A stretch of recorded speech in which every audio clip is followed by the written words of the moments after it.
What's up, everybody? We are back at Backstage Bucks County. I'm here with one of my very, very longtime friends, men's basketball coach of University of Pennsylvania, friend, father, Catholic, local legend, Mr. Ben Luber. What's up, Coach? How we doing? Appreciate you having me. Yeah, Good man. seeing you. Good to see you, too. So we obviously grew up together. We go way back a million years.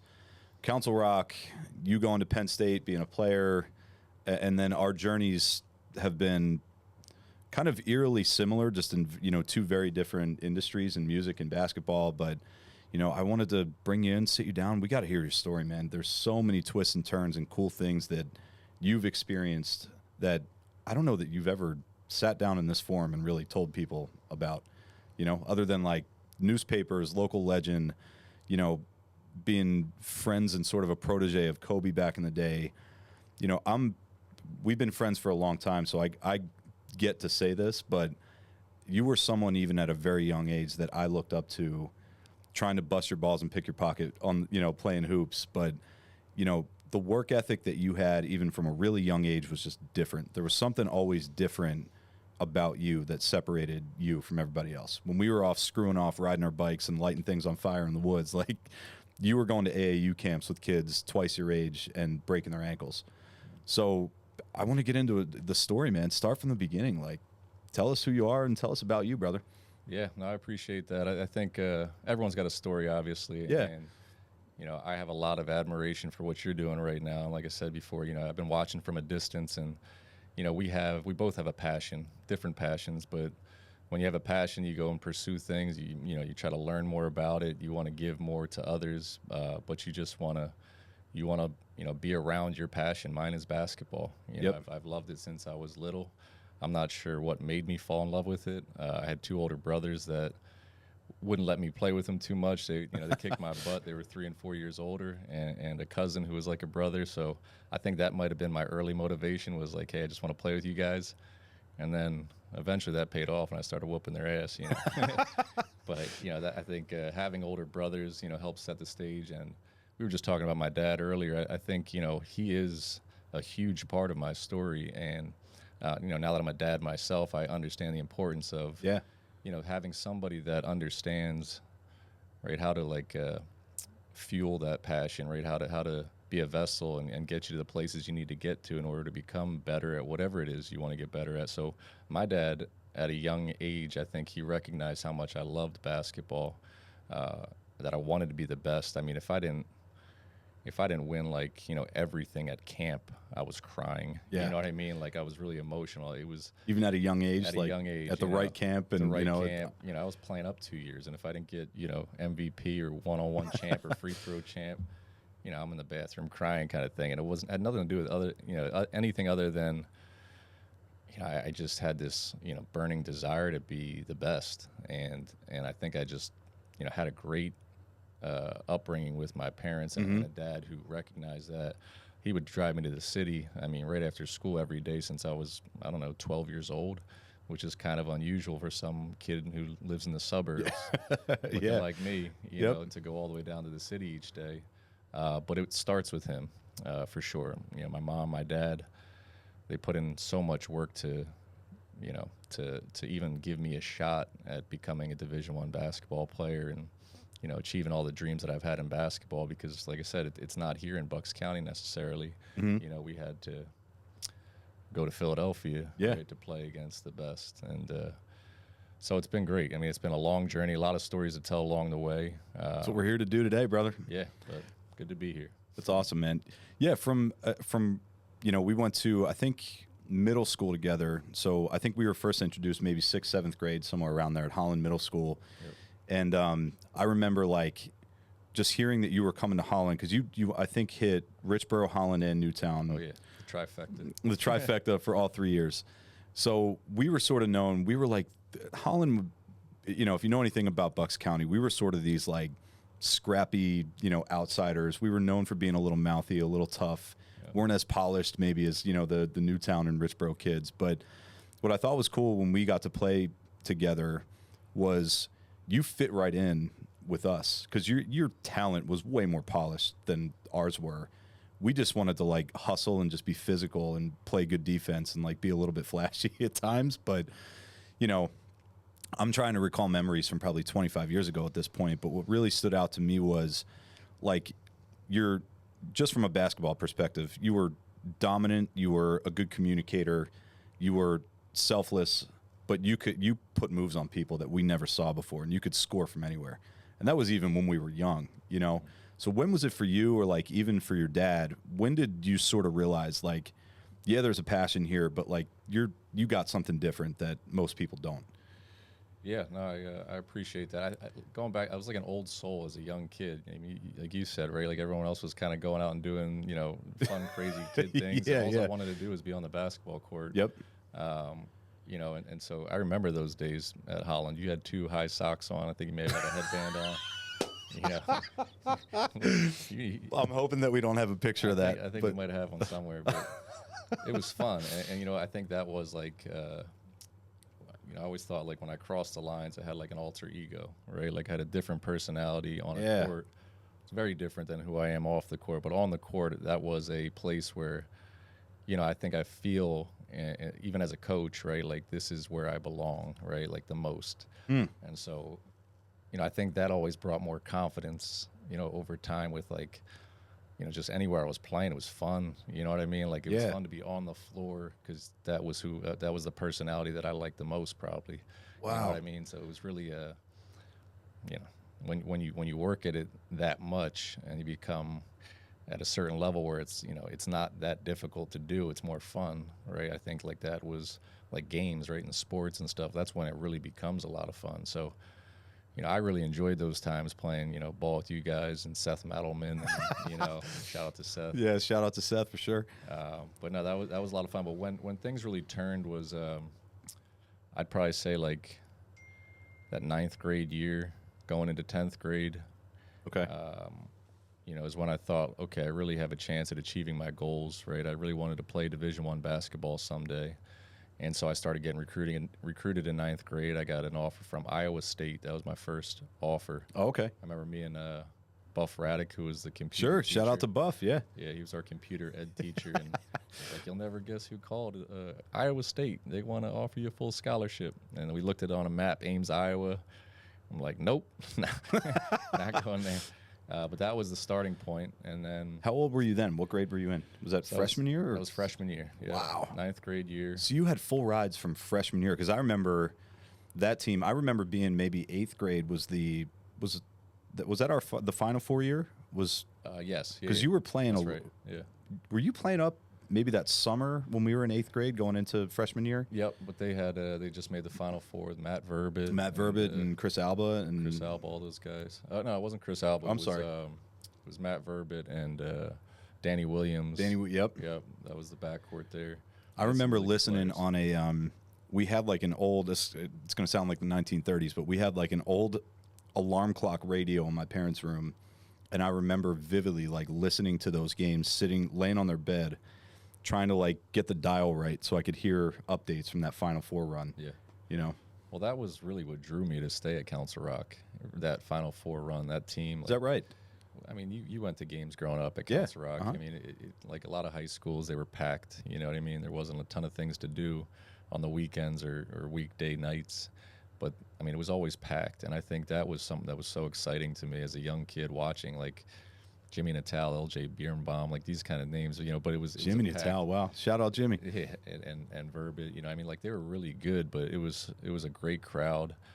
So when I had the chance to like go to a private school, I'm like, I want to play in front of, you know, these fans with my friends, my high school, you know what I mean? Like, yeah, you know, my peers, kind of the people I grew up with. But man, that was an electric environment for sure. You know, those guys. Yeah, it's cool. Like at Council Rock, it was a huge school, so like the exposure, you know, the vibe, it was just more of a magnified scale. You know, like even playing football, I remember the first, you know, our senior year having the North-South game, and you got Adam Bowen with throwing up signs and all these things. But there was something about, even though it was a public school, the halls were crowded. There were a million people that you didn't know and you never got to meet, but you know, that man in the arena mentality, I think, you know, for you and probably for I, just playing, you know, football and other sports too, that was something that you experienced at a young age. And like you even said it, you probably felt more comfortable in the moments. The bigger the stage, the bigger the crowd, because of the preparation, you know? And like you, like I love listening to Kobe and like anything he's ever had to say. And like the Mamba mentality, he steps on that court, he's someone totally different. And he's earned the right to do that because of the preparation and the work. Yep. And just listening to him say, like, if I'm in the gym at 4 a.m. to 6, I get a session in, take a break, I'm back in from 9 to 11. Like, he goes through his day, how that compounds over 5-10 years. He's like, just think about how much more basketball I've played than anybody else who's getting in the gym at 11 for a shoot around. Yep. You know, like, but it seems like that hit you way younger, to your point about being an old soul, than it did probably me and others. Yeah. So, I mean, talk about that. Well, you know, my past with Kobe. Right? Yeah, of course. Yeah, tell the world, man. Yeah, so I was very fortunate at a young age to be around Kobe. My brother played on his AAU team. I played on the younger team, but I got to watch him for a full 1.5, 2 years, where, you know, I got to travel with the team and, you know, watch how he prepared, practiced, how he talked, how he thought, you know, and he was really good to me. And he knew, I think, right, like that I loved, you know, the game kind of like he did. I was always around it. I was like wide-eyed everywhere he was. I was following him. And there was a point, there was a Inquirer article with his arm around you saying, like, you know, look out for Ben Luber. He's going to be the next coming. And for him to say that when you were that age that doesn't happen. Well, he's trying to make me smile. Like, that was Kobe, right? Yeah. But yeah, it was when he announced he was going to the NBA. Comcast did a special on him, and I was at St. Joe's, and he put his arm around me. It was a pretty cool moment, but that's just who he was.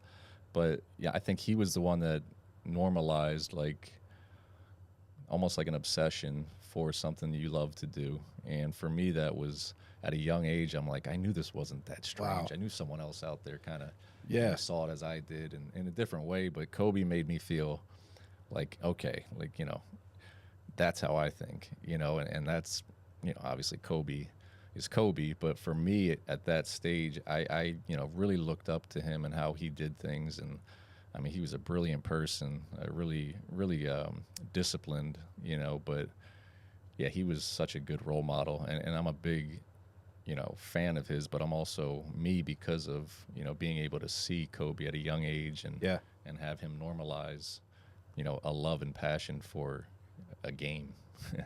That's crazy, man. Like, just not only the access and the exposure, but the reciprocity of like that friendship and admiration that he had for you, you know, at a young age. Like, he's seen you probably in the gym, some little squirt that's, you know, just working on his jumper, crossing people up, probably soaking it all up. You know, what does that mean to set the stage for like your adult life and your coaching, you know, to have that level of, you know, mutual adoration back and forth with a legend like that? I think it opened the doors for me as a coach to really understand how important, you know, an adult is around someone who's younger, who loves the game, you know, or just wants to learn about the game, or wants to be around the game, right? For me, that was big. I know how important it is as a coach, you know, when I run camps for younger kids. Yeah. Right? Like, like, I'm in a position to make an impact. I'm not Kobe Bryant, not even close to that, but it's still, you have an opportunity and a platform with young people to really make an impact, you know, and it doesn't have to just, I always say, like, it's not just about basketball. It's like, you know, it's, all right, for me, these habits and these, you know, this process, you know, took place, but you could teach and kind of relay a lot of the lessons that you've learned along the way to kids, you know, who want to be great at anything, right? Like, you got to be a good teammate. You got to show up on time. You got to look people in the eyes, tell them the truth. Yeah. You know, these are all foundations for success in a lot of different places. But in basketball, I have a chance now to, you know, maybe there is another kid like me out there that eventually, you know, will look up to me like I looked up to Kobe. But if not, along the way, you know, it's a platform to just be a good role model. Yeah. Well, you're in no better place to do that now, you know, and just making the switch. You've had not only an amazing playing career, you know, but now a really established coaching career, you know. Tell us a little bit about sort of how you weaved your way from, you know, being a stud here, being a stud at Penn State, 4-year starter, you know, weaving into coaching. Was that always something, obviously, that you knew that you wanted to do? It's obvious to me because it seems like the next natural step, but when did you sort of know that that's what you wanted to do? What's crazy is, like, I never wanted to coach. Really? All I wanted to do was play, right? And so I thought, like, when I'm done playing, I'll never coach. You know what I mean? So I'll be done with basketball. And it's crazy that I am coaching, because I really was that, like, adamant that I will never do what, like this coach does or that coach does. Like, coaching sucks. Playing's the most fun. And you know what? Coaching's the second best thing to playing. Playing is still the best. But I really didn't dream of being, like, a Division I head coach. I wanted to play in the NBA. Like, that was it. Yeah. And so it was like hitting a brick wall when I didn't, make the NBA. Played 2 years overseas, had a decent career. But in the end, I think, I just love basketball. So I always came back to that. Like, I can't just go away from basketball. Can't just stop. So what made me get into coaching was, I started doing training in Bucks County when I was in between playing in Israel and Iceland. And Ryan Archidiakono was like my first client. And so I trained Oh, really? him. I didn't realize that. He Very was cool. a seventh grader at the time. My dad was a football player at Villanova, didn't really know a ton about basketball. He got wind from Adam Bowen. Shout out to Bo Money again. Yeah, he went to Bowen's barbershop. And oh, wow. And he was like, look, I think my son's pretty good. I just who in Bucks County can help him? I don't know what to do with him next, kind of thing. So Adam put Joe in touch with me, and I put Ryan through these workouts. And Ryan was really special at seventh grade, and I loved doing it. I enjoyed it, and I think that was like a kickstart to me having a career in coaching. But I really never saw myself, like on the sidelines running a program. Yeah. But I mean, it is really fulfilling, to starting with Ryan, to help kids achieve their dreams and goals, and find ways to get them better, and then as a team mold them, and like as a head coach at George School, it was so much fun to really build a team, and to hold those standards in place. Like, our number one pillar was honor. We look each other in the eyes and we tell each other the truth. I just got chills thinking about that. That's so cool. That's our number one pillar, and it was great. High school kids, acting that way. It was awesome. Yeah. So I love coaching. I've coached at a lot of different levels now, which is pretty neat, and have a lot of experience to give back to, kids in the basketball community. Yeah. I mean, to have Ryan Archidiakono as your first test pilot case to see if coaching's working for you, I mean, that turned out okay. Yeah. I'll tell you what, it's interesting, right? Like, he probably had to be that good for me to get interested in coaching, right? I didn't want to do it at all. So, like, he was excellent. Like, well, you happen to find the one guy that, seventh grader, he could shoot from like half court. He was wild. Like, this isn't normal. And he was like a he ended up being like a 6'4" point guard. Yeah. But he was a big kid, played football, tough. But yeah, that was a pretty good first one. Yeah, I'd say. Did his game sort of remind you, like, was there something in him that you saw in yourself that, like, reminded him of you a little bit? It was just his relentless work ethic. Really? Like, I mean, he was a seventh grader, same thing, right? So our first workout, he didn't do great, but I knew he was really good. I really challenged him. What do you mean he didn't do great? Like, so what? Like the drills we were doing. I put out a ladder, right, a speed ladder. Mm-hmm. And he struggled with coordination, right? Like, the rhythms of the game is one of the things he struggled with at a young age. So I was teaching him the rhythms, and he really struggled with it. Now he could shoot it, handle it. He wouldn't turn it over, wouldn't miss a shot, but he struggled with, like, the footwork. And so that first workout, he was really frustrated. I mean, he was kicking the ball everywhere, I mean, he knows this whole story. It's out there. He went crazy, because he couldn't do it. Wow. And so then he called me later that night and apologized for how he acted. He's like, I really want to. His dad did, and he's like, he really wants to work, get better. And the next time we worked out, he could do all of the things that he couldn't really do that first day. So, how far of a gap in between was it? Like, a couple weeks, couple days, or? I mean, a couple days. Really? Yeah, he was out in his driveway all night doing it, and so.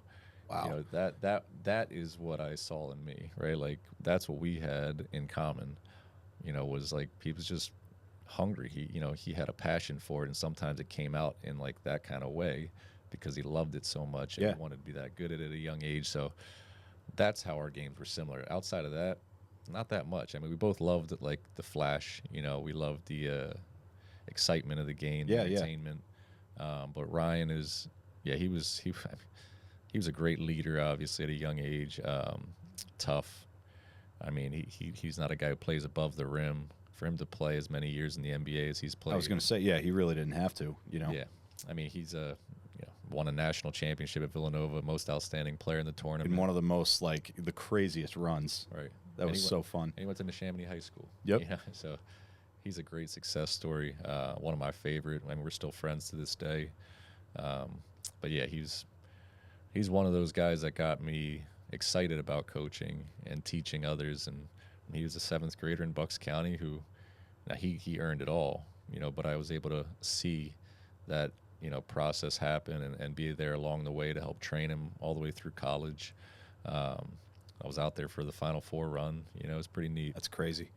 So for young parents out there that are, like, for me, right, I have 3 girls, and we're just starting to get with our oldest to that age where, like, they're making you sort of like choose a lane and go way deep into it 3-4 nights a week, dance practices. You know, I think a lot's changed where when we were growing up, you could sort of dabble in, you know, and maybe it's still the same to a degree. You could play a lot of different sports. It was almost encouraged, you know. Mm-hmm. I remember getting recruited to play football, and I'd have coaches come out to our basketball games just to see how I see the floor, how I'm, you know, passing, how I handle situations, Yep. you know, how I'm getting up and down the floor.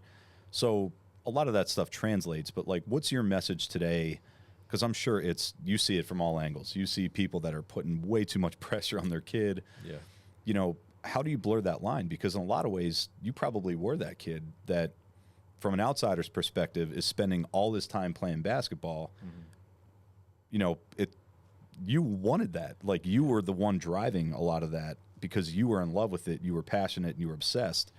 So, like, how do you have those conversations with people that maybe are a parent that think their kid has something and they're really pushing them, where the kid's like, I don't know if this is really me, you know? Yeah. My situation was really different. Yeah. Every parent, you know, for the first time is just figuring it out. You know, that's what I've learned, obviously. Right. Yep. You know, you don't know what you don't know until you go through it. But I do think it's important to, you know, like at the core, look at it for what it is. It's a game that's supposed to bring joy, right? And, you know, you're getting exercise, right, which is healthy. You know, that brings joy as well. But I think kids, as long as they're exposed to it and they're around good adults, I think that they'll kind of tell you their story. And then I think being there to support whatever their passion is, hold them accountable. There's lessons along the way. You don't quit, you know, but, you know, I think for athletics in general, I think it's hard to try everything, like you said, right? Like, yeah. But I think getting kids coordinated first to try things is probably my best advice, right? Okay. Like, so instead of picking up the ball or learning about the sport, let's learn about your body first. How I mean, if we're fortunate, you know, and blessed enough, we both, you know, we have 2 hands, 2 feet, right? And so let's learn how to use those. In sports, you're gonna have to use them at some point, right? So coordination, like plyometric work, you know, going through ladders, like I was doing with Ryan. As I said, like he could do all the hoop stuff, but he couldn't do basic footwork, yeah, which plyos and is applicable in all sports. You know, you're gonna have to change directions, left to right, forward, backwards. You're gonna have to jump up and down, you know, and then you're gonna have to use your hands different along the way. But I think kids would build confidence more so if they had the coordination, you know, and then maybe they could, hey, I love watching that sport. Let me try that out. And now maybe you have a little more success at a younger age or when you try it, so you don't run away from it, you know. So I think that's a good foundation without putting pressure, you know, on young kids. Yeah. It's like get them coordinated. And then I think finding the right adults is really important. Yeah. Because, you know, it's a money grab, you know, a lot of it's crazy. Level. I don't know if it's any worse or different now relative to when we were growing up, but it seems like once you hit a certain age and a certain threshold, like, you know, everyone's in your face with, you know, this program, this private coach, this, you know, training facility, this thing. It could really stack up. I mean, it's not cheap to, like, go that deep into a sport. Yeah. Well, it's an investment, but, you know. People are making a living doing that now. Yeah. They weren't when we were growing up, and sports are offered all year round now, which it wasn't offered that way. Really wasn't, right? Yeah. So I think because people now have made a living doing it, and they're seeing different revenue streams. What, it could be personal training, it could be an intramural league, a travel league. You know, there's going to be a way for them to make money, along the way. So going back to it, is it the right adult? Is your kid having fun? Are they improving? Is it building confidence? I think it all should be positive, right? Like, it shouldn't be easy, right? It could be uncomfortable, but I think you should see growth in a lot of those areas. Yeah. But I think, the core foundation is, like, it's got to be fun. You got to have fun doing it. Sure. And that was something that I struggled with. I'm not, at a young age, I really did. I loved basketball, but it took a while for me to have fun, because I was so competitive. I was so competitive with myself. I demanded so much out of myself, and I really don't know why, other than, like, that's just going back. So you are, Yeah. It's a fascinating thing, man. And I think a lot about, times when, we knew that you were working and, like, doing stuff that just others weren't, and you were, there's got to be a sense of kind of, like, isolation in a lot of ways, because you weren't a punk like, us running around and doing whatever. But, 30 years, 25 years later, like, we're having a conversation now, and you can see the man that you've become and the impact you've had on other people, and stories like with Ryan, and now the stories you're going to get to have over the next, hopefully, 30 years as a coach to impact these young people. Like, what do you look for in someone when you're going through your recruiting process? Like, are there signs that you can spot a young kid like that and be like, yeah, I don't know that his polish is there yet, but, like, I know that he's not going to quit, and I know that that's the DNA of a kid that I want on my team? Yeah, I think it takes time. It's hard to tell right away, but watching them and how they play, how they interact with teammates. I like to watch transitions, right? The game isn't perfect. No sports are, right? But there's a transition after a play happens. So I like to watch that. How do you react? Good and bad, right? Like, but the game goes on, but can you transition? What's your body language like, when things aren't going great? I want to see the good stuff, obviously. Sure. But yeah, you want to see the result and the ball go in the hoop. But, yeah, but I just, the more I've been around the game, right, like, it's important to keep playing it. So, I'm looking for people that are playing to win the whole game and aren't front runners, So you can't always tell it off of one game, but sometimes you can. If it's the bad, like, if you see a bad game and they're not being a good teammate, and, they're pointing a finger, or they talk negatively about the coach after the game, they're all signs of, like, not necessarily the guy I want in my locker room kind of thing. Yeah. But then once you get to know them off the court, same thing. Like, are you looking each other in the eye, right? Are you able to tell them the truth? Are they able to ask real questions? Are they, full of it, or, genuine? Like, what I mean? It's just like getting to know anybody kind of thing, right? Yeah. It just takes a little longer with these kids in high school and their parents. So there's a process there. But usually I would say I'm a pretty good judge of character when it comes to, the players that we recruit. Right. But it takes a little time, yeah. Yeah, man. How have things changed just in the adaptation of, like, social media, and the ability to really create media and kind of build yourself into this mini media brand to, like, hype up your own skill set and put together your own tapes, and, like, having Huddle and these platforms? That's one thing that we totally missed out on, at least I did. Like, I remember cutting up tape in a trailer with 3 or 4 different video machines, like, hitting pause, committing that to, like, a physical VHS tape, and making, like, your highlight film. But how much of that now is either easier, better, worse, just with access to, like, all the media that kids can put out now? I think it's great. I just think there's so many players out there. I can't tell you how many, like, emails I get a day now. Really? At Penn from all over the world, and it's almost all over the world. Really, it's almost impossible to vet it. Like, there's a lot of high academic, kids who are 6'4" and taller, who want to play Division I basketball, and they have a video, and they're pretty good. So I think it's harder than ever to get to this level. Because of the access, because now it's a global thing based on. Yeah, because there's just so many more, there's so many more people that play the game now, but there's also so many people, right, that are almost capable of playing at that level, right? So there's a lot that just don't get recruited. Yeah. They go D2 maybe, or they go D3, or they go NAIA. I mean, there's so many success stories out there of people that don't play at the highest level in college that are playing in the NBA, or playing professionally overseas. So I think it helps, but it's not an easy, like, just because you have the film doesn't mean that it's really going to help you. Right. Right. So your audience is important, your stage is important, right? It's like auditioning. If the coach is watching, you better perform. Because Damn right about that. He may never see you again. Right. Right. So it's like you have to perform in the moment, be ready for the moment. I mean, people knew where we were going to be in high school, so they knew the events that I would be playing in, and there was only a certain amount of people invited. And so I think we didn't really need the film as much. But yeah, I think it's great that they can have it even for their kids to see. Like, I'm trying to scramble and find videos for them. I'm trying to convince my kids, like, your dad was pretty good. Yeah, where's the video? I got one video on YouTube of Shannon Brown dunking on me. Oh my, and that's it. That's it. I'm like, the one of me dunking on you is probably buried somewhere too. That we got to dig that up. Yeah, we lost that one. It's funny. We were just on a trip with our family, and a friend of mine was saying he went to Wilson High School and played basketball. I played football with him at Bloomsburg. He's like, dude, I found a YouTube video of one of your games from your senior year. And I'm like, please don't send that to me, man. And he sent it over. And sure enough, it was us playing Norristown senior year. Lighting it up. We had 3 wins all season, and it was one of our 24 losses. But I was watching. I was like, oh, my God. I had frosted tip hair, the whole thing. I'm like, baggy shorts. You had the look, man. Oh, my God. It was, yeah. I wish I didn't just say that live on camera. But anyway.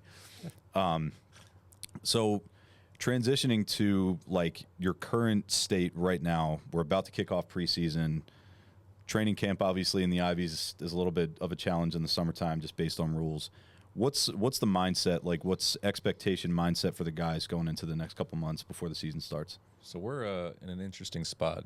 Coach McCaffrey, Fran McCaffrey, legend, and our entire staff got hired in April. So we have a brand new coaching staff with a team that was already there, with the exception of a couple freshmen that are coming in. But really, this is the getting to know each other process. So we got a little bit of time together in April. In May, the kids were getting into finals, last year. Mm-hmm. So now we are, gearing up for our preseason, getting ready for the academic year, but also like training camp. So we're going to be doing meetings with our players on the front end, making sure that all the schedules are in place, and then we're going to hit the ground running. We're going to really get in the gym, work multiple times a day. Love it. We're hungry. I know we got a brand new staff, but we all come from different places of, competitiveness, right? So I think Coach Fran's built an amazing staff. He's got Ronald Moore, who's from Plymouth White Marsh High School, who played for him at Siena, and he won 97 games in 4 years with Fran at Siena. They went to the NCAA tournament 3 times. So winning's in the DNA. Winning's in the DNA. He's a guard, played 10 years overseas, great guy. So he'll be working with the guards with me. Tristan Spurlock is a player development assistant coach who came from I've heard Iowa. that name before. He was a top 100 player out of high school. He played at Virginia. Then he went to UCF. Okay. Another guy who played 10, 11 years overseas. Really good on the court, player development, hungry, really good with film. And then we have, Fran, who's a legend. Legend, man. He's taken 4 different teams to the NCAA tournament, and we use this in our recruiting pitch. When we take Penn to the NCAA tournament, he's going to be He's going to be one of 4 all time to take 5 different teams to the NCAA tournament. So I get to be around a Hall of Famer every day. Not only do I get to go to the Palestra for work, I get to be around Fran McCaffrey. A little spoiled right now. That's awesome, man. What about Coach Fran have you learned so far? And because I know you guys go way back a long time. He, I think, recruited you when you were younger, so you guys have a really long relationship. What are some of the biggest things you're taking and trying to, level up your game as a coach that you're learning from him? I think the way he communicates with, the players and administration, it's just refreshing. I mean, he's a Wharton grad. He's a smart, human being. He graduated from Penn. So I think just the way he presents himself, communicates to alumni, parents. He's got a lot of stories to tell. He's got a lot of, he's a great storyteller. Yeah. So the one thing that I've always loved about him as a coach is he doesn't make it complicated. It's not a complicated sport. It's not rocket science. But he does watch film. He does keep it simple.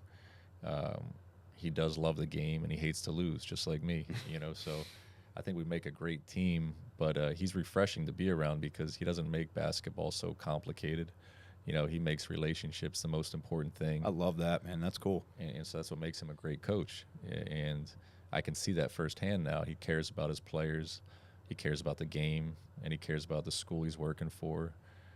He does things in a first-class way, So, he's going to be someone that I learn a lot from, and I look forward to giving a lot to. And I'm excited to prove him right.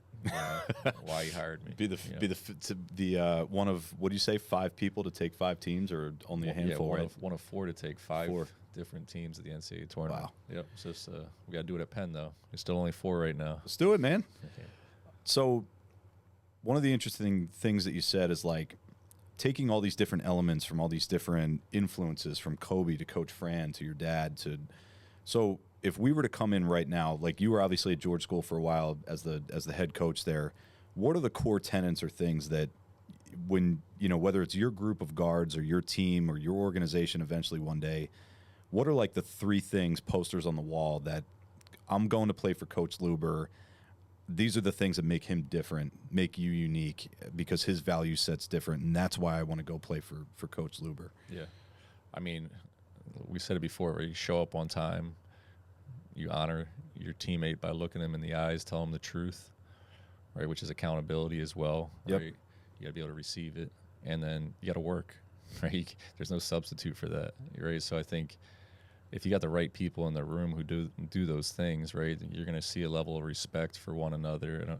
And I always say this, right, like if you love anything, you show it respect, right? So if you love the game of basketball, you'll show it respect. You'll show up on time.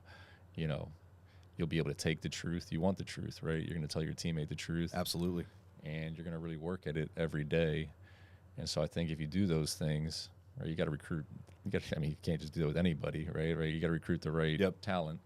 But if you do that with the right talent, I feel like you're going to have success, right? And if you don't have success, well, at least it wasn't a miserable journey, right? You know what I mean? So, like, as a coach, I've found that really important, right? Like, you don't want to bring any assholes in your locker room, right? You're spending a lot of time with these people, like you said, and, you lean into it with Coach Fran. It's like relationships are the most important thing at the center of all this. Basketball's a game. It's fun.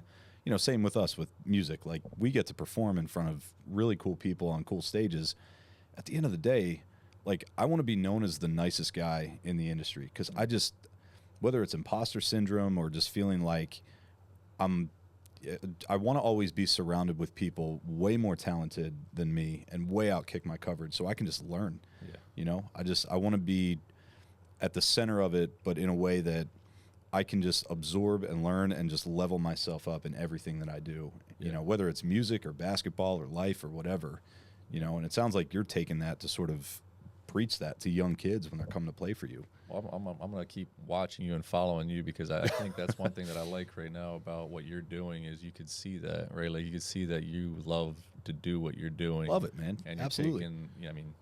You're using the social media, right, as a platform, right? But you could tell, right, you're out here to learn, to give back, right, to grow, to do it with your family, with the community. You saw the kids here earlier, right? Yeah, it's great. That's what it's all about. And you're doing it with your friends from, elementary school. I see them all travel, to follow you. And if you weren't a nice guy, they wouldn't be doing that, right? Like, probably, yeah. Your music's good, right? But, like, at the end of the day, right, like, those are your friends who care about you. And so you're doing great things for this community.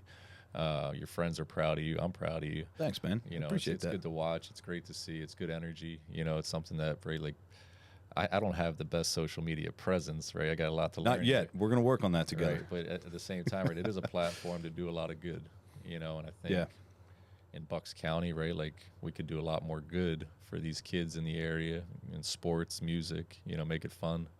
So, yeah, man. I that's literally why we're doing this, you know. And when I reached out to you, you know, this is the 3rd episode ever of this show, and Number 3. yeah, I know. Well, that's, you know, now that I'm why. thinking about it, I want to say I did that on purpose, but Yeah. it just happened that way. You know, we get to see a lot of different pockets of the country, just traveling a lot for, you know, family vacations, whatever. But for music specifically, over 5 years, you know, Dustin's sitting here. We've hit probably half of America playing bars, wineries, tours, whatever. And we've been really blessed to do that. And you've seen a ton of the country too, as a player and as coach. But there's something cool about home for us. Yeah. You know, it's unique. It's different. There's so many people that are doing really interesting things here, and their stories never get told. There's never a spotlight on them. You know, earlier this morning, we had our good friend Rob Martin, who owns D-Town Guitars. You know, like, doesn't have a huge platform other than people walking into the store, but I find him fascinating because he's, you know, he's a real dude. He was like a surfer and, you know, just a kid growing up who wanted to work on guitars and play in bands. Yeah. And he's built a business, you know, cool, that yeah. sustained 31 years. Yeah. On whatever scale, a small local guitar shop or, you know, a massive company, it doesn't matter. Like, followed his passion, was creative about it, was genuine and authentic about it, wanted to help people, and now 31 years later, Yeah. that's going to be his life story, man. And I think that's worth shining a spotlight on. Yeah. You know, and there's thousands of people around here in this pocket that have done amazing things, like creatively, you know, in business and sports and athletics. And I thought it was time. I was feeling called to sort of be the voice and be the vehicle to help people tell those stories, man. Yeah. As a legacy. You know, I just think it's important that people get that platform to do it. So It's neat. I'll tell you what, these are, I played all over the world, right? But I could say that my 2 favorite basketball memories have happened in Bucks County. Really? Right? So you got to tell us these stories. Well, it's just playing for my high school team, right? It was an amazing experience. I mean, everybody was my height. And we weren't like a Shout out to Mark Irwin, our Yeah, center, yeah. who was also 6'1". right, yeah. We weren't blessed with a ton of, you know, great basketball players, but I think yeah, it was really fun. It was like, you know, our team just, you know, we overachieved, but you did it with guys that you knew since you were little, kind of thing. Yeah. You know, the fans got into it. You could see the families, you know, have great experience. But then when I went back to George School and I was the head coach there, it was awesome. I mean, the basketball atmosphere. You went to a couple of the games. Yeah. We went from one of the worst teams, you know, or programs you could say anywhere, to one of the best anywhere in a 5-year span. But you could see the fans in Bucks County and the kids who came to the camp. You could see them, like, this buzz started to, you know, kind of develop, and it was really exciting. But it felt great, you know, to give that back, even to my dad, who, you know, he lived 10 minutes away from George School. He was walking in with, you know, 20 of his boys coming to the game. Oh, he loves it, man. He sat front. The game I came to, we were sitting with the Flemings, and shout out to, you know, them. And Casey obviously has a really bright career in front of him.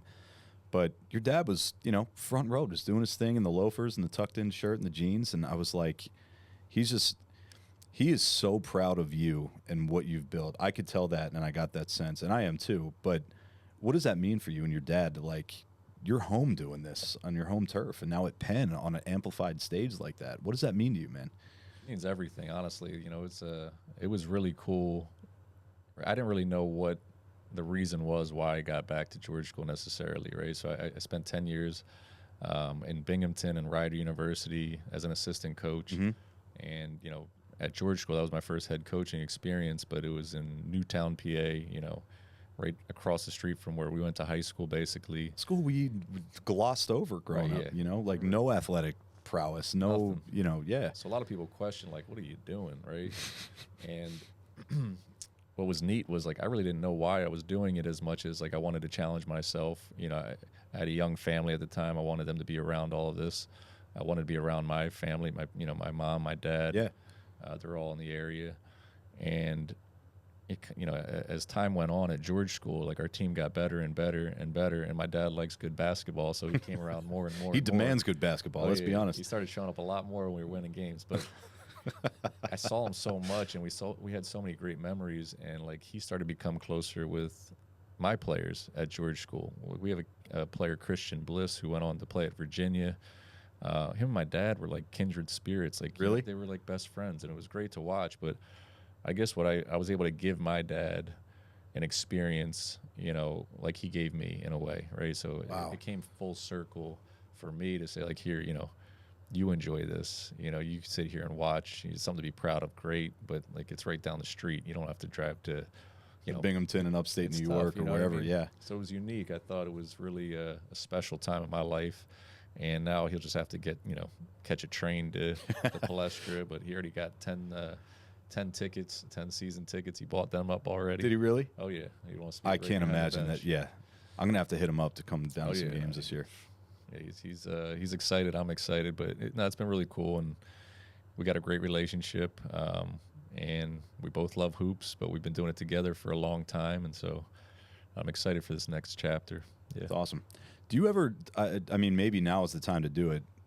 I don't know if you ever have. Like, take a second to sort of zoom out and reflect on your imprint, like on the fabric of Philadelphia basketball, including Bucks County. Like you're one of those people that is really, whether you realize it or not, to me, you're woven into that quilt of, like, if you look at the amazing history of Philly hoops, Sam Rhines, AAU, the Palestra, the Big Five. I mean, you're on that trajectory to have, again, from my perspective, one of those Mount Rushmore Hall of Fame careers as a player, as a coach, now being at Penn. What does that, maybe it means nothing, but, do you ever take a step back to really, like, reflect on where you're at in that journey that you've had? I think I've come to appreciate, like, it is not easy to get to this point, but I also, I don't have those aspirations of being like on the Mount Rushmore of coaching as much as, I would like to get to that point, to have an opportunity, right? Like, to keep growing, as a coach, so I can have an opportunity to maybe become a head Division I coach. Mm-hmm. And then I believe that success will, happen from there, kind of thing. But the way that I'm looking at, like, I'm 40 now, when I was 24, when I got into the profession, I was just 100 miles an hour. Like, I want to be a Division I head coach. If I'm not a Division I head coach by the time I'm 30, I failed. Yeah. Like, same thing when I was, a player. If I'm not in the NBA, I failed. So I think now at this stage, it's not fair to put those kind of stamps, on what I do as much as every year, how many people can I impact, right? How many people in this locker room now at Penn can I make better, right? How can I help them become better players, prepare them for these games, prepare them for whatever's next when the ball stops bouncing? If I can continue doing that, I think it'll be really fulfilling. And then, but the number one thing for me is being a dad, so it's like, that's the hardest part when you're a coach, is like you have all these players and alumni and parents and, a lot of people that want your time. But for me, like, my kids are going to get that first. And so that's great, man. That's great advice. That's going to be the biggest challenge, in this next chapter. Is I'm not 5 minutes away, from George School anymore. I'm an hour to Philly. And so I have to make sure that my focus is on, impacting other people's lives while I'm around them, Yeah. How do you do that? Like, how do you balance, or how do you plan to? Because it's new, like you and Nikki and the kids, and being home and being dad and going 100 miles an hour with that. Yeah. And then transitioning to, you have young men at stake, and their futures and their careers, and they're looking to you for the answers, how to do it right, Oh, they want me in the gym like 24 hours a day. I'm sure they do. They're great kids, but they really, love love JJ and CC, but they want me, right? Like they want me to go train them. I would say, like, the key is the time management's really important, scheduling way in advance and kind of, mastering that calendar.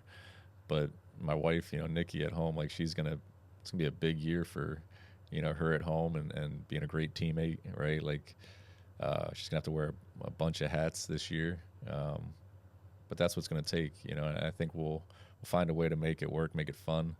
I know my son loves the Palestra already, so I'm excited to get him How do some you not? games. It's so cool. I mean, when you walk in there, it kind of takes your breath away. I'm getting chills thinking about it. Like, there's certain venues and certain places in any industry. For me, being a musician, the first time I went to the Ryman Theater, that was the old, Grand Ole Opry. It's an old church at 5th and Broadway in Nashville. The first time I went there, I was by myself, and I took a tour by myself. just because I wanted to smell the wood in that place. And like, I wanted to get on stage and just see and envision like how many people have done that from that perspective. And just, I wanted to like put a linchpin and a stamp on my life. There was a before and there was an after.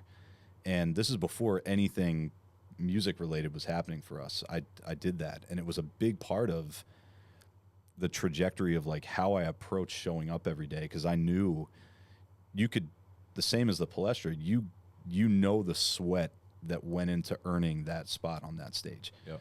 And not to say we ever will, but you're there. I mean, you're the man in the arena now as a coach on that floor. I mean, what is that like when you step into that spot? I'll tell you what, walking in there every day, just like you get those goosebumps. Yeah. Same thing for me. You know, it's like, wow, this is where I work, you know, and it's pretty cool, right? Like, I think, you know, a couple days into the job, I had a group workout, and, you know, I'm on the floor of the Palestra doing a practice with guards, you know, just at George School, you know, like a week before kind of thing.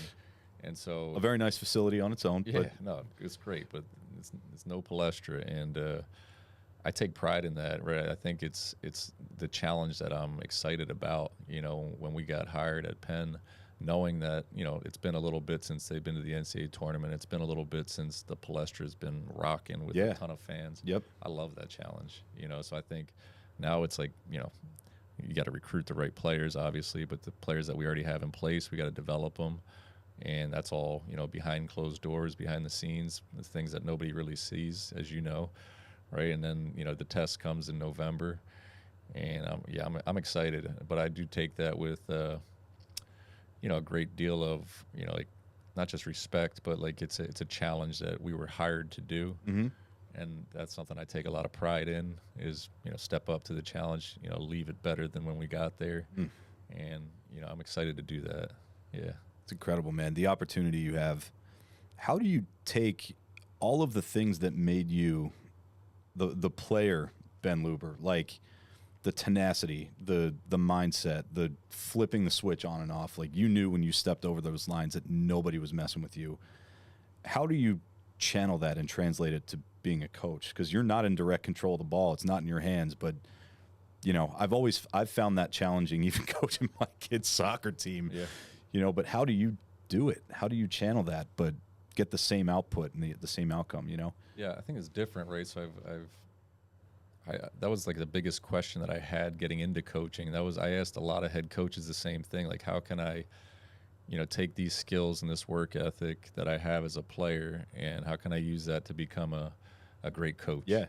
And there really isn't a right answer to it. But what I found was, you know, like, just like anything else, right? Like, you have to learn more about it first, right, in order to educate others about it.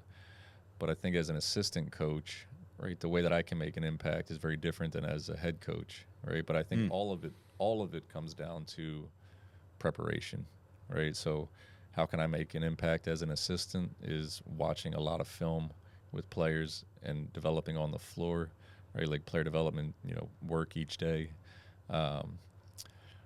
And then scouting and different things. I can assist our head coach, you know, but I thought my secret sauce at George School was really that my team's prepared better than anybody. We practice better, you know, because not that we just went harder. We were, you know, very structured. Our time was structured.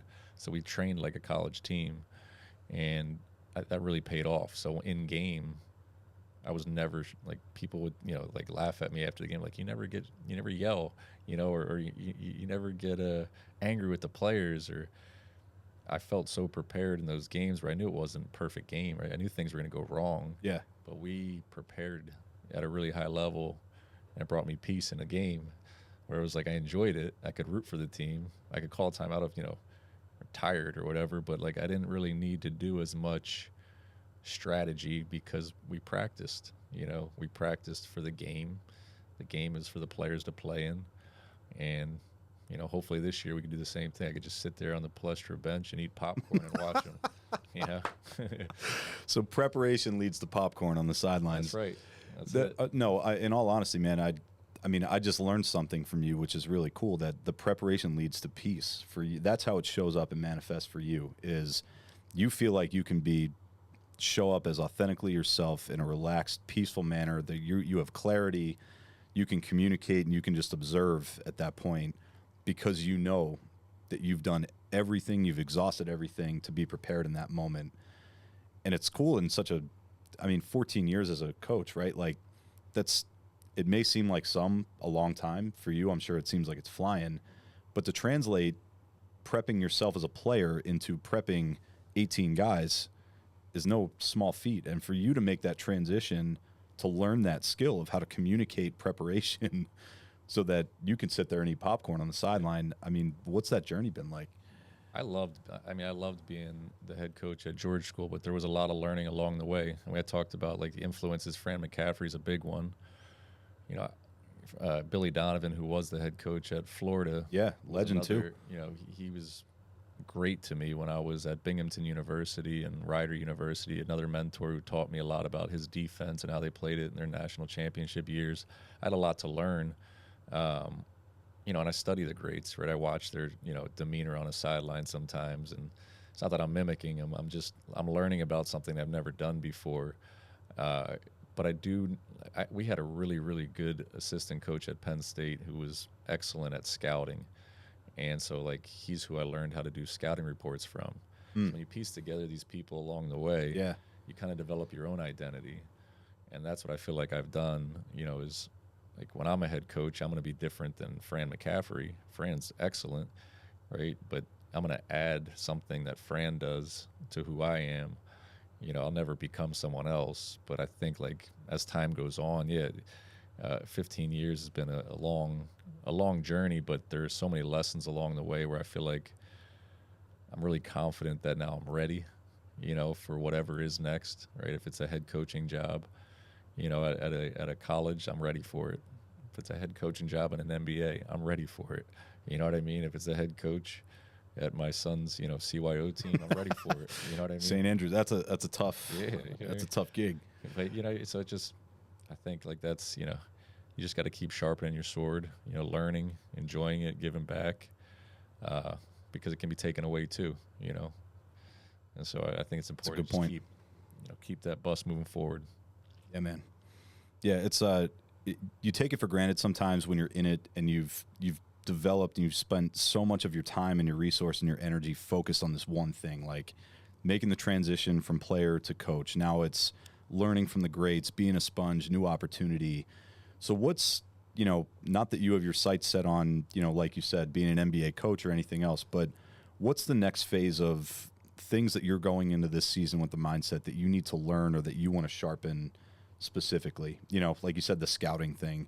Are there things that you want to develop this season that are goals for you personally? It's a good question. You know, I think getting back in the, you know, the rhythm of watching a lot of film again, because we have the software at the college level that we didn't have in high school. Oh, yeah. So there's so much, you know, there's so much film out there that you can teach with.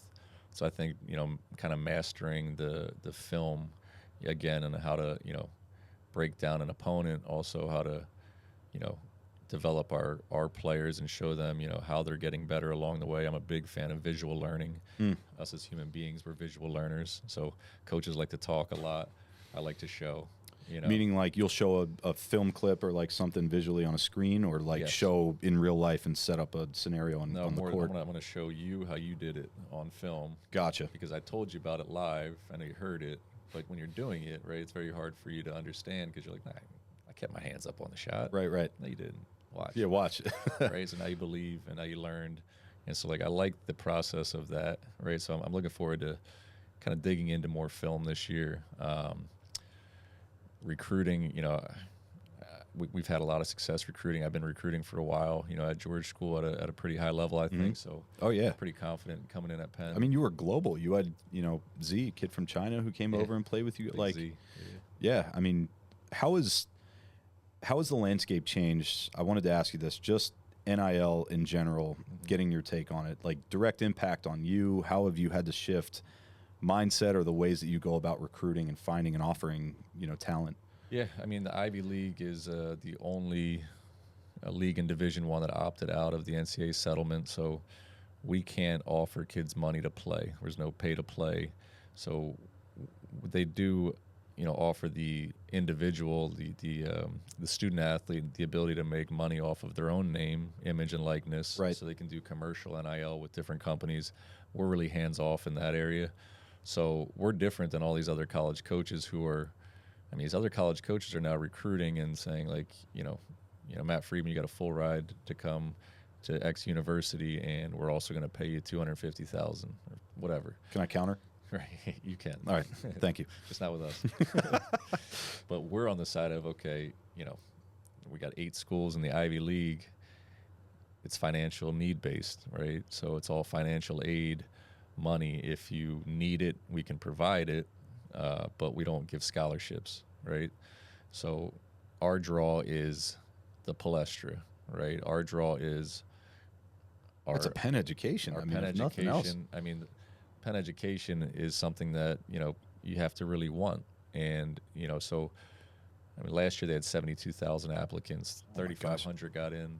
They came from 100 different countries in all 50 states.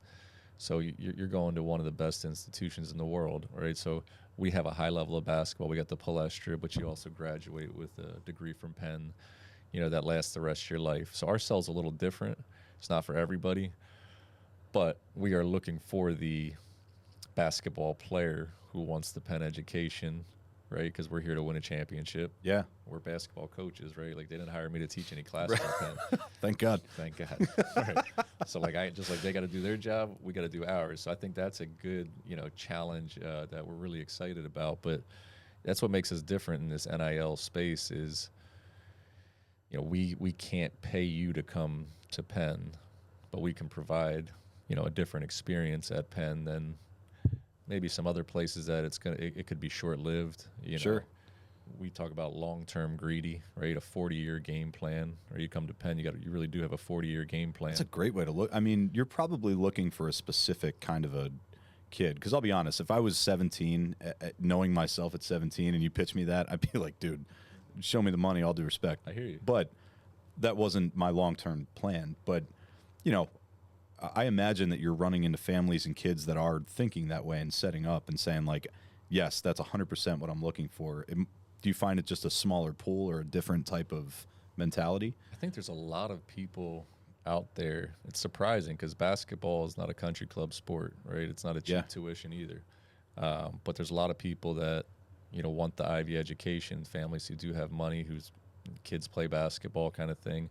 Now navigating through those channels and finding the best and the brightest, right, who want to pay, who also have scholarship offers on the table. Sure, yeah. We've dealt with that in recruiting, these last couple months, and we found success because I think we have a really good team. We have a good sell, but Penn is Penn. Wharton School is Wharton School. It's like those things, they sell themselves, right? So there's people that are already attracted to that Sure. prior to us coming in the door. But yeah, to find them, the right ones for us, it's a good challenge. It's like, where's Waldo? You find Waldo. Yeah, you eventually find him, and yeah, he makes the team. That's right. How much of when I committed to Bloomsburg, one of the big reasons why I went there versus the other schools I was looking at, I loved our offensive coordinator. I mean, he sold me on the dream, and then he left after my freshman year, which happens. Too. But Coach Monis, shout out to him, who had a great career at Susquehanna afterwards. But, I mean, how much are you guys leaning into Coach Fran's legacy, yours? Like, I mean, you're, in a lot of ways, you're the person on campus that they're, spending an oversized amount of their time and their resource with. Yep. How much are you leaning into, like, your personal brand and what you're selling to them? Yeah, I think so. We do a presentation with our recruits when they're on campus, and we talk about, each coach talks about themselves a little bit, but we usually do this without Coach Fran in the room. So it's the 3 assistant coaches. Okay. And so, I think it's important that we all, we don't just talk about Fran. We say what we bring to the table. Sure. Right? Yeah. So I think what's great is that all 3 assistants legitimately bring, a lot to the table. But let's not be fooled. Coach Fran is he's the big selling point. Sure. Right. Yeah. So like he's someone that, I would have loved to play for. Right. So I make that known to these players. Like I would have loved playing for him. I wouldn't have left to go coach with anyone else. So I let them know, like, I'm selling you a product that I already bought. You know what I mean? I love that. Right. So Yeah. like, I'm in. Like, I'm just trying to get you in with me. That's But, why, like, if yeah, you that's a don't good come, point. we're gonna win. You know what I mean? But you're here for a reason, and so I think what's worked is, like, our synergy. That the stronger it gets, like, we're a power of 4 as opposed to a power of 1, right? But like, our job as assistants is to lift him up, in my opinion, right? Of And put course. him on the pedestal that he deserves to be on, and also, you know, prove him right, but make him better. That's why he hired us, because I really, really believe in that with him, and over time, our product will speak for itself. I think that's what's good. We don't really have to oversell ourselves, but yeah, in those meetings with the recruit, when we talk about what we've done in the past, I think our playing experiences, our coaching experiences, they kind of speak for themselves. But yeah, we all kind of chip in and put Fran on that pedestal. You have to, man. That's so cool. I mean, I'm a big believer in rising tides raise all ships, and in an industry as goofy as the music industry can be, if you ask anyone we've worked with, like people in our band, whatever, I try to be a resource as much as I am a performer and whatever, just to like help people. I love seeing people win. I just want to see if we can't play a show and someone offers it to us, like I'm making 10, 15 calls to others that might be able to fill that slot because, opportunity, pay, exposure, whatever else. I just like seeing others around us win. Yeah. And I don't know that others don't have that mentality. I'm sure a lot of them do, but in something as cutthroat as the music industry, Yeah. I have to imagine it's pretty similar for you, where like you definitely have people out for themselves, only want to see themselves succeed. Like, do you run into that still a lot? Yeah, I mean, I think I'm more like you, right? But our industries are probably very similar in a way. It's very competitive. People will do whatever it takes to kind of climb their ladder and take credit for different things. Sure, yeah. But I'm totally the opposite of that, right? Like, yeah, I haven't had a lot of people put their hand out and say, like, come on, let me give you a shot, right? It's not going to happen in most places in this world. But for me, when I see someone great, who's working hard, or, like even we had a great JV coach at George School, all right? Oh, yeah. Cam Tucker. He was awesome, and he had great energy, and he was a sponge. He just wanted to learn, and I still talk to him, right? But like, he was someone, like, I'm always going to try to help Cam. There's a lot of people that I've come across, like Cam, that have like this special energy and a passion for the game, and they're younger. They could be like my manager, Nicholas Schirra, who's now at Rutgers as a manager. He was a ninth grader, little kid who didn't have any friends when he got to school at George School. These are examples, because it's kind of the same thing, right? Like, all he wanted to do is be a part of the program, be a coach one day, and he might be one day, right? Like, he was, very, very important in our program. But every time a college coach came in, right, Nicholas was the first person that greeted the college coach, and he handed him a practice plan. So Nicholas now gets to meet the college coach, and now he's got a network. Well, he's now got to follow up with them with an email after to send him our game schedule, and also, keep that relationship going, Nick. So like, going back to it, when I see people like that who are, they give back to the game, they treat it with respect, they want to learn more, I'm 100% all in on, helping that person. Sure. Because it's needed, right? How do you not, man? Like, really, the way I look at really anything, maybe it's our advanced age of 40 or, having kids or whatever, you start to really just kind of sit back and think about what your imprint, I'm not one that's big on legacy, just because I like to be in the moment and just kind of, show up the same way. But, when you're ingrained as much as you are in basketball, and we are, I'd like to say to a degree in music, how do you not take that curator mentality and just realize there's something way bigger than you that you were gifted enough to be a part of, that most people that are in a corporate 9-to-5 or stuck in, like, they always have dreams or aspirations, something else, and I think you and I are both unique and fortunate in a way where, we sort of have a calling and a talent and a skill level at something that we were able to pursue it as adults, that a lot of people don't ever get that opportunity to, and how many people that you're friends with or that you run into are still doing, the sort of predictable life thing where their life is played out for them. I think you and I are different from most, but maybe very similar in this, where I love the challenge of resisting the sort of mundane, normal life. I just feel like there's something different that you and I were both charted to do. And I love leaning into that. And I love that it's different, because that's where, I like being creative. I like showing up and doing stuff like this. But, there's just a different path that I like leaning into, because a lot of people don't ever get that opportunity. They have that thing in their gut that's telling them, like, well, you should do this or you should start this, but no, don't. There's fear, there's doubt. I just think that we're really fortunate in a way that we were gifted with the talent and the skill to do something that's a little bit off the beaten path. Yeah. Oh, you're definitely doing it. I mean, you're going down a lot of different avenues, right? Trying new things out, not afraid to fail, right? And it's led to a lot of success. But I think similar, right? For me, I probably could take more chances like you have, right? In a good way. But I do, right? I think like as you get older, it becomes less about, the individual, right? Like you tell me how good of a basketball player I was, and I'm like, I used to think that, kind of thing.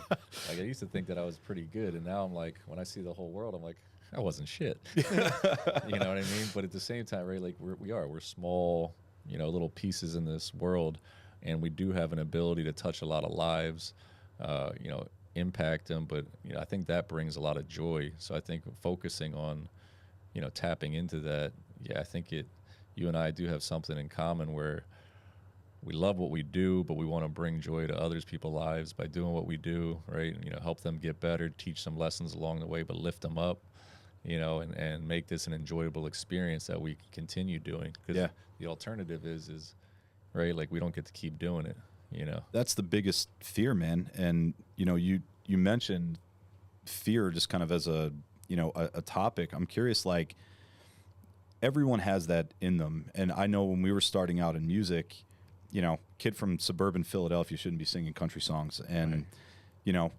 I grew up playing in other rock projects or whatever, but I just fell in love with country music. My wife and I met over it, 20 some years ago at this point.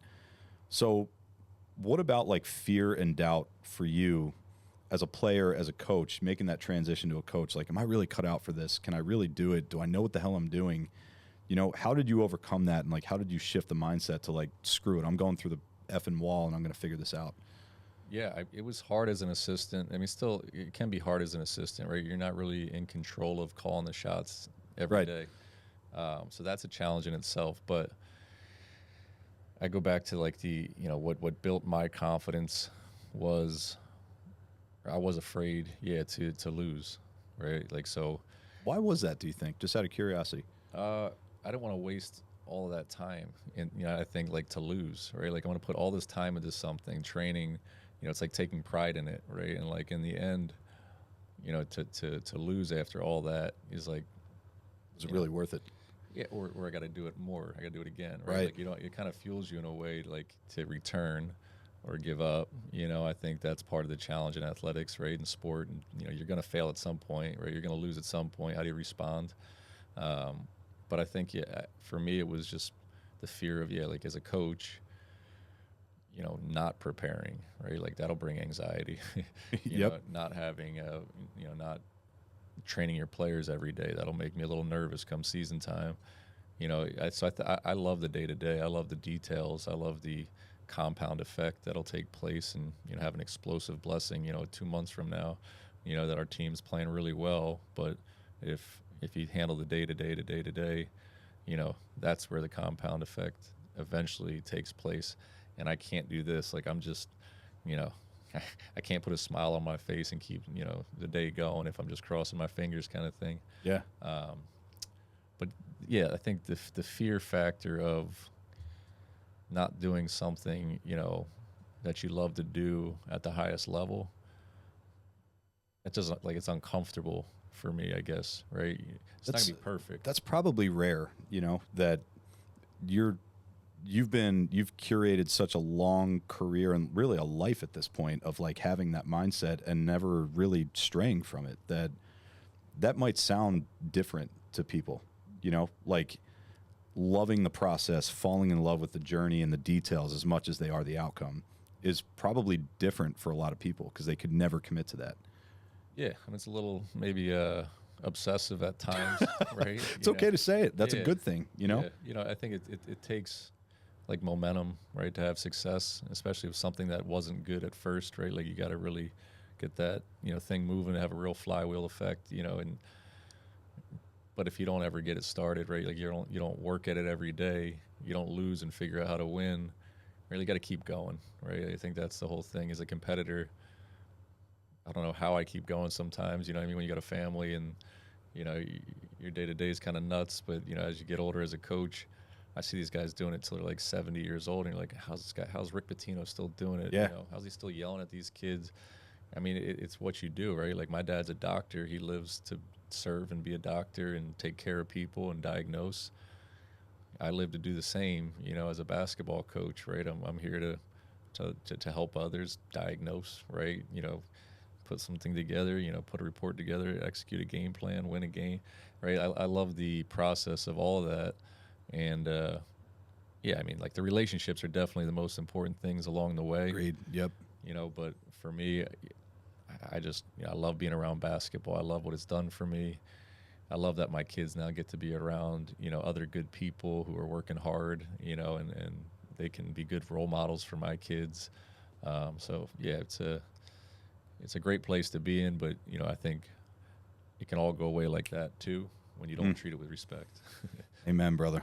Well, it's been great having you, man. I want to give you a quick shot to tell us about the season. Where can we find you on socials? Where can we follow your journey with the team? And when's the season start? Tell us about what's going on. Yeah, so got to come to a Penn men's basketball game. Let's go. Obviously, come to the Palestra. We got to get the thing rocking again. We start up with our season in November. We got some scrimmages in October. We host our own MTE in November at the Palestra. Oof. And yeah, I mean, come out to a game. You can follow me on Coach Luber, all platforms. But yeah, it's been a pleasure being here. I'm a big fan of yours. My wife loves your music too. We got to get out of here. Concerts. I'm telling you, she does. Well, you guys came out to see us the one time in Sea Isle, right? We did. That was fun. Yeah, it was definitely a good time. So you're doing great things, man. I'm really proud of you. Thank you. Appreciate you having me. Appreciate it, brother. Coach Luber, it's been a pleasure, brother. Thank you so much for being here, man. Likewise. All right.